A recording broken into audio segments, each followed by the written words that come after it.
Informativo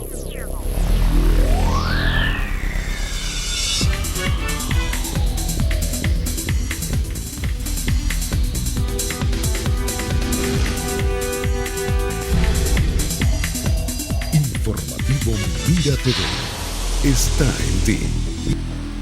Amigas y amigos, sean todas y todos bienvenidos a la entrevista. Como siempre, un placer contar con su amable audiencia. Les damos la bienvenida a través de Mira TV y también a través de Instagram en nuestra cuenta Gente de Hoy, donde estamos transmitiendo en vivo. Hoy vamos a hablar con un amigo de esta casa y una persona muy inteligente. Se trata de Alfredo Ordóñez, quien es internacionalista con máster en Ciencias Económicas Internacionales, es doctor en Estudios para el Desarrollo, responsable de la maestría en Economía Internacional de la Universidad Central de Venezuela y asesor de transferencia tecnológica. Alfredo, un placer como siempre contar contigo el día de hoy, cuando vamos a hablar de un tema que está en el tapete y que no sé si para desgracia o para detrimento de nuestra economía, se está poniendo de manifiesto en nuestra vida diaria, y es la reconversión. Bienvenido, Alfredo.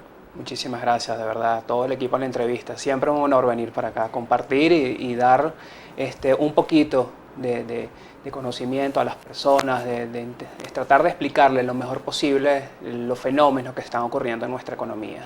Y uno de esos aspectos que son muy importantes de destacar y de desarrollar es precisamente la reconversión. Sabemos que hace aproximadamente 10 años el expresidente Chávez llevó a cabo un proceso de esto. Por cierto que en aquel momento señalaron, luego de quitarle 3 ceros a la moneda, que era el bolívar fuerte, quizás un tanto para desarrollar ese juego de tratar de mantener la fuerza en algo que está siendo devaluado, pues. Correcto. En este caso, la reconversión. ¿Qué es la reconversión? Bueno, miren, la reconversión se realiza cuando el gobierno requiere o necesita ajustar la unidad de cuenta, que es nuestra moneda, nuestro billete, ¿okay? Ajustarlo a los precios reales, a los precios que se están dando durante la economía. Entonces, nosotros nos podemos dar cuenta, particularmente, que ya los billetes que están actuales pues no se ajustan a los valores realmente. Cuando uno va a un mercado, donde uno va al kiosco, realmente no se ajustan. Primero porque son escasos. Y segundo, porque requieres hacer transferencia bancaria, porque sencillamente no se ajusta. Entonces los gobiernos, como medida económica, tratan de ajustar a través de un proceso de reconversión que no es más que ajustar el valor de cuenta de esa moneda. ¿Okay? La situación particular es que en Venezuela se ha venido haciendo reconversiones monetarias casi de forma continua, que es sumamente grave. De 10 años para acá queremos decir que la moneda se ha depreciado absolutamente frente a otros tipos de moneda. Pero formalmente la reconversión es solo cuando el gobierno anuncia que le va a quitar los ceros a la moneda. En este caso siempre deben imprimir, ¿no? Correcto. Un nuevo cono monetario, es lo que le llaman un nuevo cono monetario. Ahí van a ver una nueva denominación de billetes, y a partir de hoy empieza la vigencia de que todas las personas deben de poner los precios a lo que es el bolívar soberano, ¿okay? Para que las personas se vayan familiarizando, pero detrás del fondo de todo eso nos estamos encontrando con una gran devaluación del bolívar, una devaluación increíble. ¿Una reconversión siempre es una devaluación? Sí, normalmente lleva implícito una devaluación. ¿Por qué? Sobre todo en el caso venezolano, porque hay un tipo de cambio, hay un control cambiario. ¿Okay? No sucede cuando las economías no tienen control cambiario. En el caso venezolano se genera una devaluación porque va a haber un incremento en los precios en condición natural. Cuando yo hablo en condición natural, quiero decir, bueno, el pasaje, el precio de la gasolina, que es el gran debate. El precio de la gasolina hay que ajustarlo. Si nosotros le quitamos los 5 ceros al precio actual de la gasolina, nos equivale a 0,00001. O sea, no existe un cono monetario con el cual pagar, por ejemplo, no puedes pagarlo. Entonces, a una simple presunción es que, bueno, agarramos y ajustamos al valor, el litro de gasolina, sobre todo el de 9 octano, por lo menos a la menor denominación del cono. Exactamente, que serían 50 céntimos. Entonces, si nosotros multiplicamos 50 céntimos por 40 litros de gasolina, si nosotros lo llevamos al bolívar de hoy, estamos hablando que nos vamos a llenar el tanque aproximadamente con 2 millones de bolívares.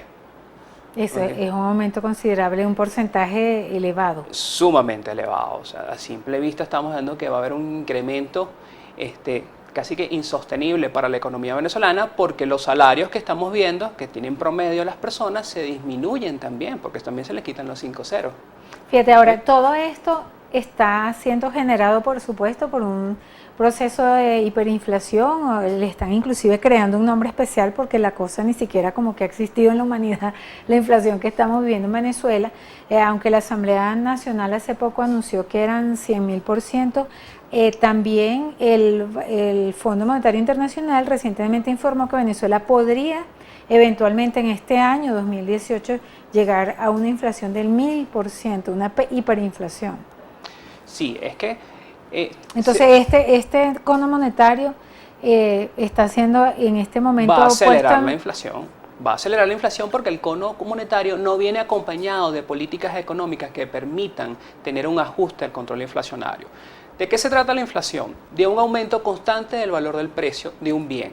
Para tú disminuir ese valor, ese incremento constante del precio del bien, requieres que se disminuya el consumo, ¿ok? Para que las personas disminuyan el consumo y sobre todo requieres que también se active el proceso de producción. Porque el gran problema en Venezuela es que no hay producción y tampoco tienes un control de la masa monetaria. El gobierno lo que hace es emitir bolívares y con este nuevo cono monetario, cuando tratan de garantizar a las personas de que van a tener billetes y que ahora va a estar anclado al petro, es sencillamente decirle que la masa monetaria no tiene un control realmente por el Banco Central de Venezuela. No tienes un sector productivo, entonces realmente esta medida no está realmente respaldada para un sistema económico. La medida, si está respaldada, podría ser positiva en una economía como la de Venezuela. Sí, claro, si estuviera respaldada, primero con una política fiscal, que tiene un control fiscal, porque el Estado desde el momento en que PDVSA entró en bancarrota, pues no tenemos, el gobierno no tiene ingresos para administrar el sector público. Segundo, una política monetaria que más de ser expansiva tiene que ser restrictiva en cuanto a la política monetaria, generar créditos para sectores industriales. Y el otro elemento que va acompañado de la política industrial es un poco garantizar al sector productivo lo que es la posibilidad de realmente ya invertir en los sectores que realmente se requieren. En Venezuela no se invierte sencillamente por un miedo a lo que es todo este proceso de expropiaciones que ha venido realizando el Estado, por más medidas que realice el gobierno que quiera plantearle a los productores no lo quieren hacer porque les da miedo.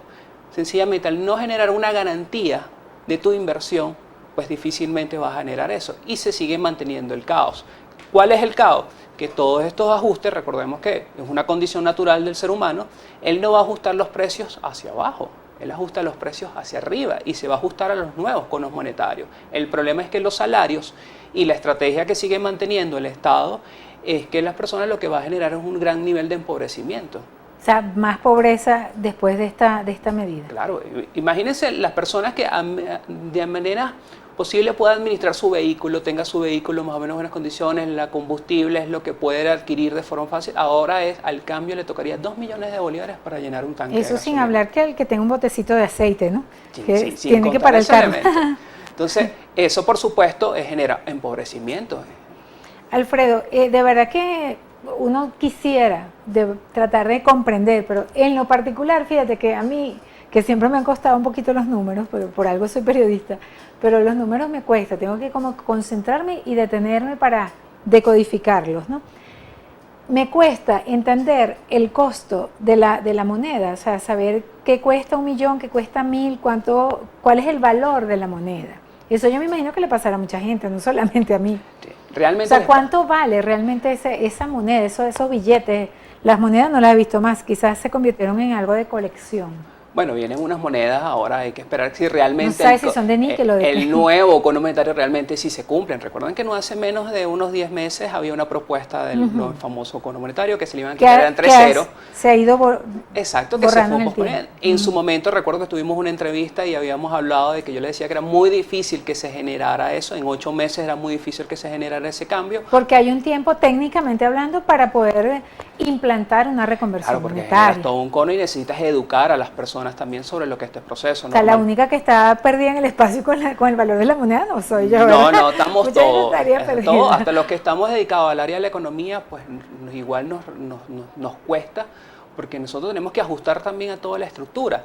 Claro, a simple vista es un maquillaje del valor de la moneda. Sencillamente ustedes le quitan 5 ceros y empieza un valor. Por aquí, aquí los chicos de producción nos entregaron uno que era interesante, ¿no? Lo que implicaba 50.000 bolívares, ahora es como 50 céntimos, ¿no? Ahí está el cuadro. Está el cuadro realmente, si ustedes lo ven, que ahorita está en todas las redes.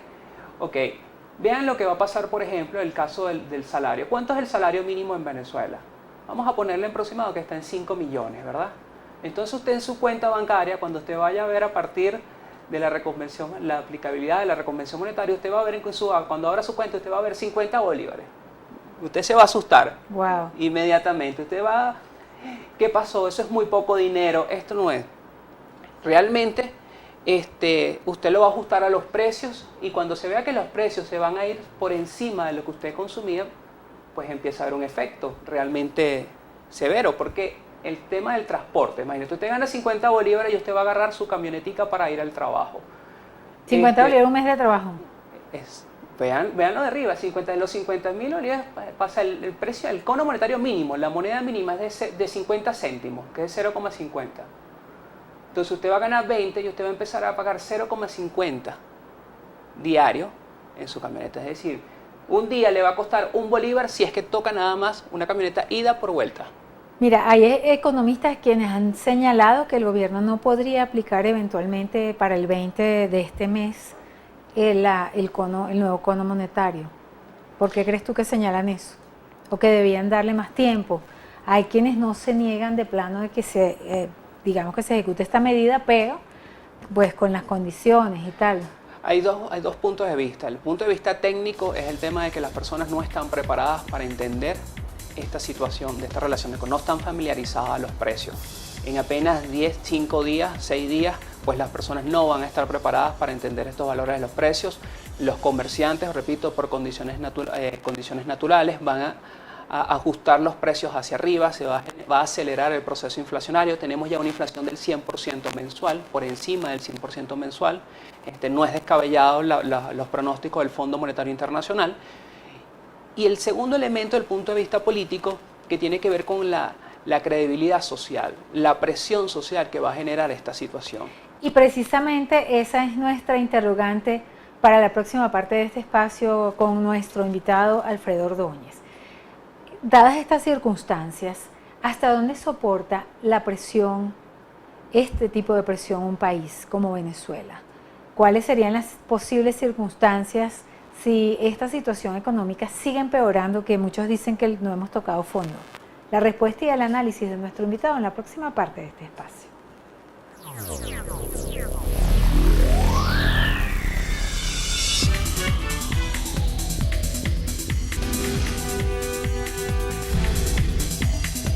Informativo Mira TV está en ti.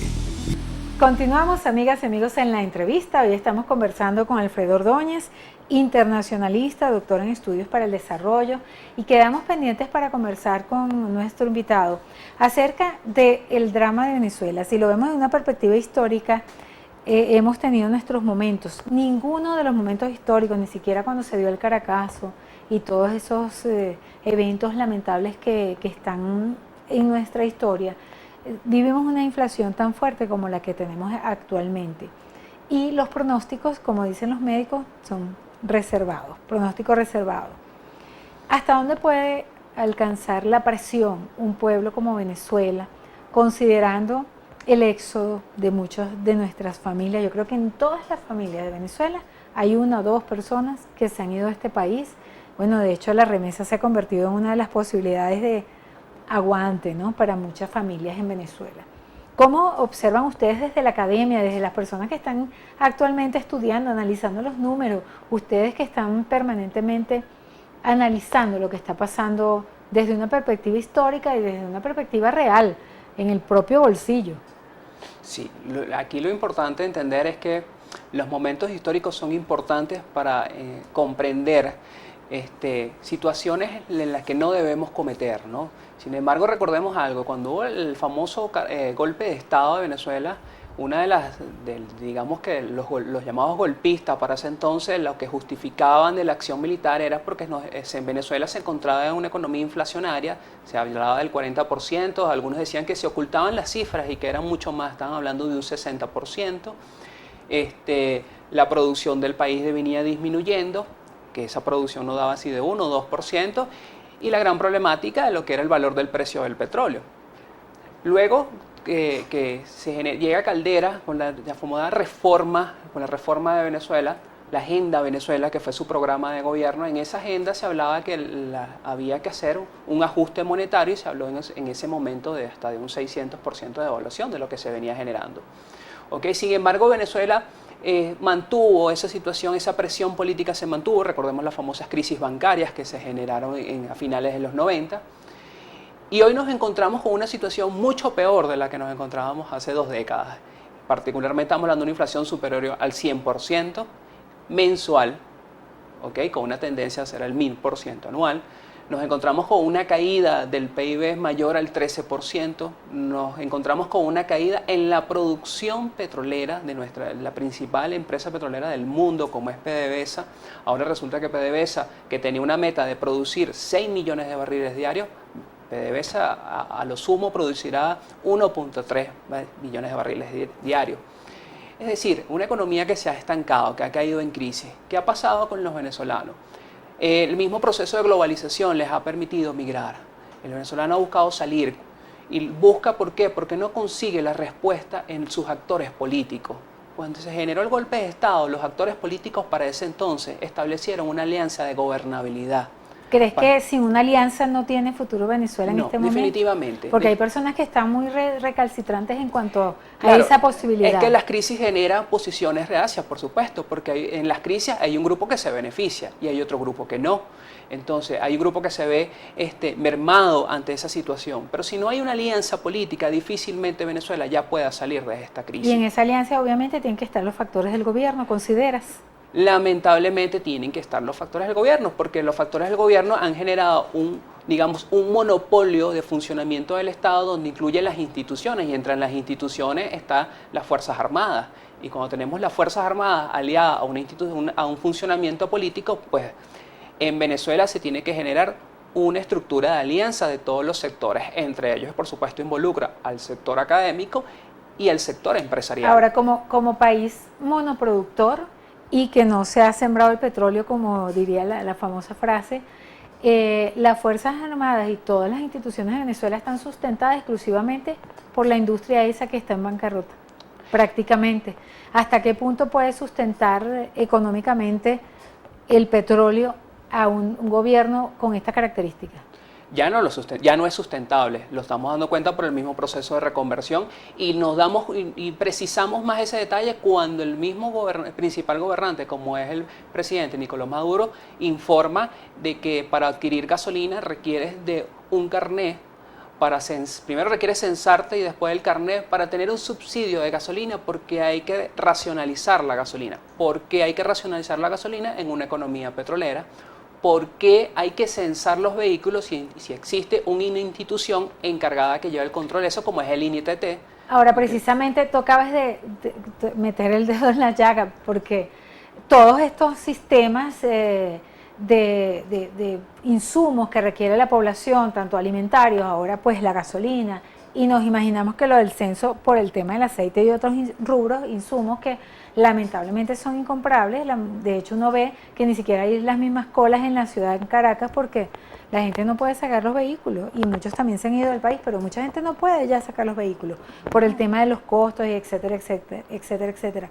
Sin embargo, pues están tratando de manejar esto a través de un carnet de la patria, que para muchos es un instrumento político que no tiene nada con la identificación de lo que es ser venezolano, que hay documentos que nosotros aceptamos como venezolanos, que son la cédula de identidad, la licencia de conducir, el pasaporte eventualmente pues que se requiera, pero nunca un carnet de la patria que corresponde y pertenece como a una estructura política partidista. Claro, es que esto es un instrumento político y es un instrumento de fiscalización por parte Pero del algo gobierno se percibe como muy diabólico, sobre las personas. Indudablemente tiene un mal funcionamiento en todos los sentidos, y ahí nos dice el fracaso del modelo político, porque el Estado como institucionalidad no necesita de un carnet porque tenemos una cédula de identidad, es decir, ella cuenta cuántos venezolanos tenemos y todos tenemos registrados.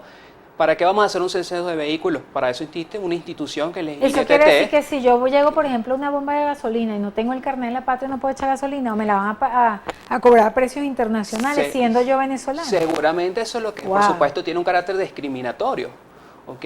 Y eso realmente es algo que es sumamente grave, y ahí puede generar la presión de los venezolanos. Recordemos que ahí sí podemos ver un poco lo que es la relación histórica. De la gasolina. Es que en la historia venezolana las grandes protestas tienen un carácter con la relación del aumento del precio del combustible. ¿Ok?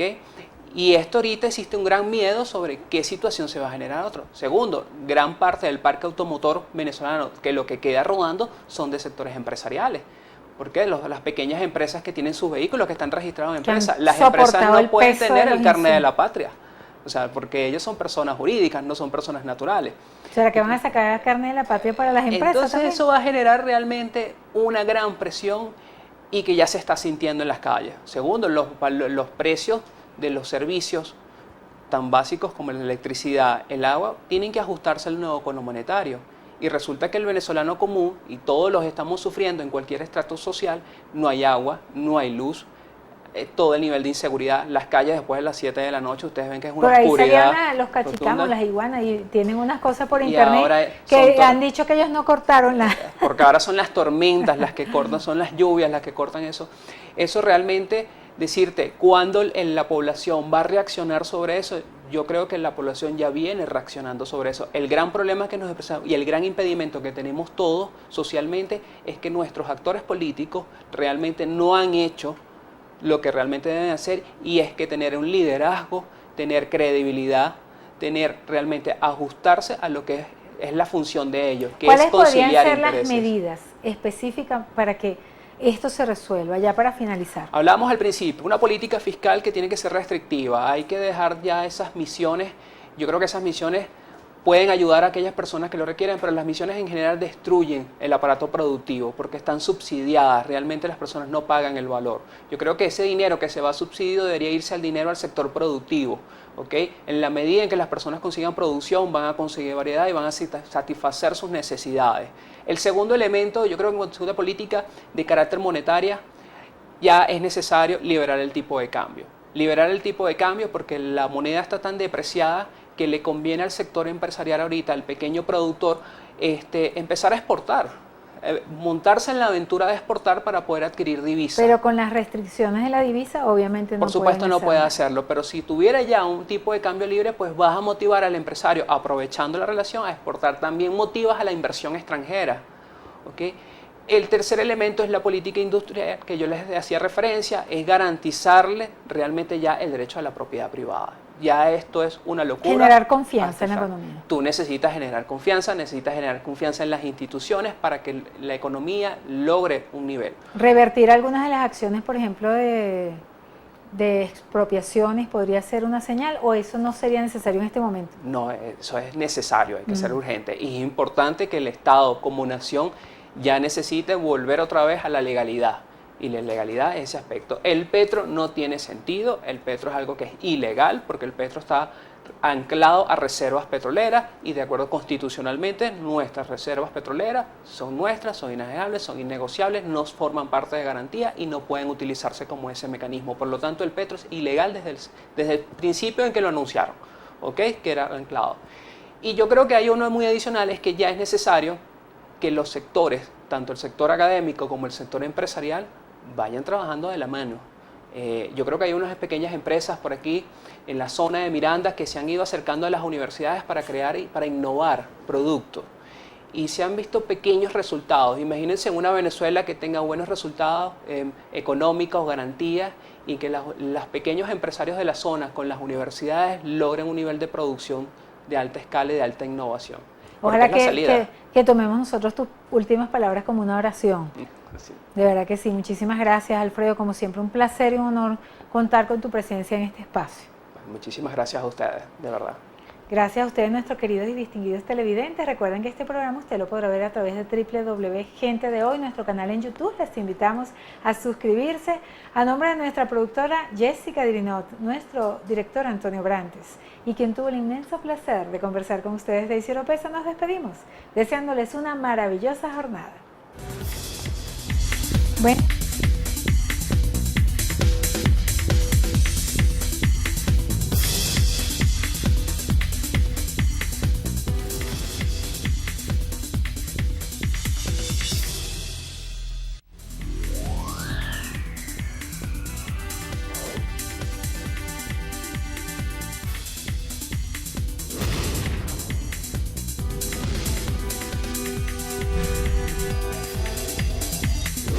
Informativo Mira TV está en ti.